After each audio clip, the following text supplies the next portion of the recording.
ese señor, ese asesino, ese sátrapa, ¿no?, comenzó en gran medida por un enorme resentimiento, ese mismo que encontramos en la personalidad sociopática de Esther Orozco, ¿no? Ese odio a todo lo que no los acepta.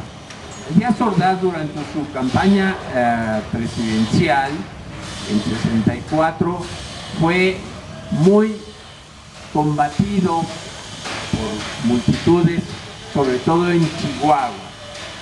Chihuahua fue el estado donde se dio el primer estallido de lucha armada de nuestra época, el ataque al cuartel Madera. Ese era el clima en que se vivía en Chihuahua. Por lo tanto, el primer movimiento que desafió a Díaz Ordaz en 1965 fue el movimiento de los médicos, un movimiento en donde estaban estudiantes y profesionales, no era exclusivo solo de los estudiantes, un movimiento que ensayó métodos que se usaban de resistencia pacífica, de no violencia, pero que igualmente terminó en el aplastamiento de ese movimiento. Los líderes del movimiento de los médicos se pasaron del 65 y 66 presos en Lecumberri hasta 1971 y 72. Y luego hay una serie de movimientos en universidades de la provincia, como en Michoacán, en Puebla, en Sonora, en Durango, que cada uno de ellos fueron luchas aplastadas por la represión policíaca y militar. Este era el clima en el que surgió el ensayo general de lo que va a ser el movimiento 68, que fue la huelga de 66. Una huelga que logró romper las divisiones internas que siempre hubo en la universidad entre humanidades y técnicas, entre ingeniería y ciencias políticas y filosofía, porque terminó con la elección de este rector que mencionó David, que se llamó Javier Barrosier. Fue un movimiento fundamentalmente nacido de una provocación gubernamental, pero que la izquierda universitaria aprovechó para plantear un movimiento de reforma universitaria. Fue un movimiento muy importante en donde la mayor parte de los que durante prácticamente 3 meses ocupamos Ciudad Universitaria y otras facultades fueron la levadura del movimiento de 68. Fue un movimiento que, igual que pasó luego en el 99-2000, contó con la reprobación general de profesores e intelectuales. En una reunión de profesores de la Facultad de Filosofía, salvo 2 honrosas excepciones, todos los profesores votaron porque fueran expulsados los miembros del comité de lucha de la Facultad de Filosofía. Y bueno, no podemos dar los nombres de los que sí aprobaron esta medida, pero sí podemos hablar de quienes se opusieron. Elí de Gortari, ¿no?, y el profesor Blanquet, que era el profesor de historia de la preparatoria, fueron los únicos que se opusieron a la represión. Y así sucedió en cada una de las escuelas universitarias. Sin embargo, en 68, como el movimiento ya no era por demandas académicas estudiantiles, sino era un movimiento por las libertades democráticas de México, era el primer movimiento que plantea el principio del fin de un tipo de régimen como el que tenía el PRI.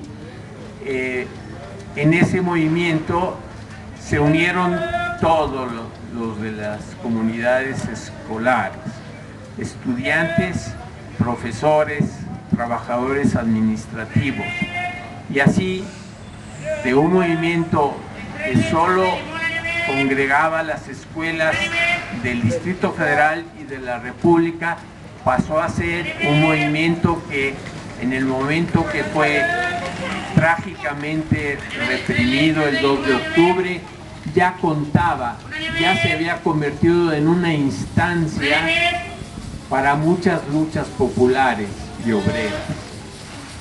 Una de las cosas que logró el gobierno en 2 de octubre fue precisamente impedir esa fusión que se empezaba a dar entre movimientos populares y obreros con el movimiento estudiantil popular. Bueno, el saldo para el movimiento estudiantil 68, ustedes lo conocen, no solo fue esa masacre, sino fueron años de cárcel, de exilio, represión, porros en las escuelas, un episodio de repetición trágico que como fue el 10 de junio del 71, y luego un repliegue a las escuelas, un abandono, digamos, aparente de las luchas sociales, ¿no?, que resurgirían en los años 80. Un dato importante de estas luchas también impulsadas por todo esto fue en los años 80 el nacimiento, la fundación del sindicalismo universitario. Ustedes no pueden saber que trabajar en la universidad era estar al arbitrio de cualquier funcionario. Los trabajadores no tenían ningún derecho. El sindicalismo universitario nació de un combate y luego se pervirtió. Luego se convirtió en un obstáculo, con excepciones, desde luego. Pero el sindicalismo, como el sindicalismo en general, está integrado al sistema. Entonces, la insurgencia sindical es minoritaria, pero existe y es importante. Bueno,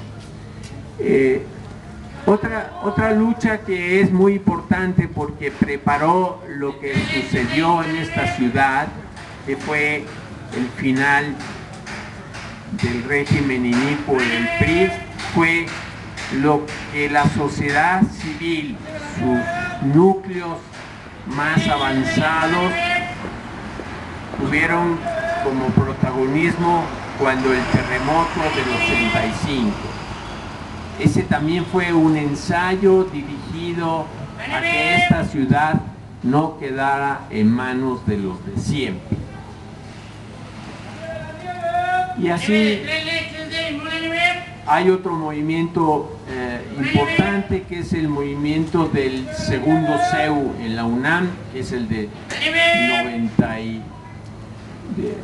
86-87, y finalmente ese trágico movimiento del 99-2000, del cual les recomiendo que busquen el libro que preparó un colectivo en donde está un profesor de nuestra universidad que se llama Alejandro Moreno. Ese libro, que se llama Huelga, la rebelión de los paristas, cuenta cómo fue esos 13 meses de huelga universitaria que, si bien lograron que cayera un tecnócrata como el rector Barnés, dieron paso a que uno del gabinete de Zedillo, su secretario de Salud, Juan Ramón de la Fuente,